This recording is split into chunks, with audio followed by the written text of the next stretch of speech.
s'est récemment et soudainement affaissée, privant d'eau potable 6 communes du secteur. Celle de Crespian, dans le Gard, a dû s'organiser en urgence pour ravitailler les habitants et soutenir le camping du village en pleine saison touristique. Sophie Mercier et Jérémy Leclanche. C'est la course obligatoire. Plus question d'ouvrir le robinet à la première soif. Les coupures d'eau sont régulières et les autorités déconseillent fortement sa consommation. Résultat, eau en bouteille pour tout le monde. C'est pas très pratique, disons que on doit combattre les réflexes classiques d'allumer l'eau du robinet, cuisiner, se laver les mains.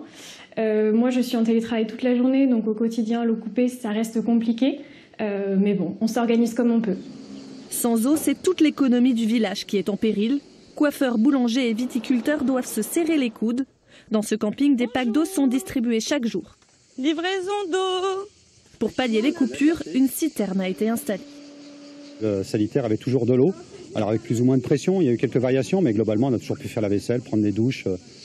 Certains campeurs mécontents ont préféré écourter leur séjour et demander un remboursement.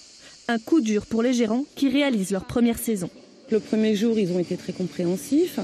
Le lendemain, l'agacement a commencé à se faire sentir et le surlendemain, et là c'est de pire en pire en fait. Ça remet vraiment en cause là, le niveau de satisfaction.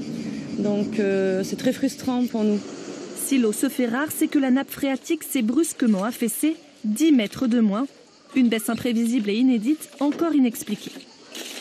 Trouver là où les causes nous permettra de mettre des actions correctives à court, moyen et long terme. Ça pose énormément de questions sur l'avenir. C'est vrai que nous avons quand même des scientifiques du GIEC qui nous dit que la ressource en eau va être une vraie problématique. Bien là, ça nous interpelle.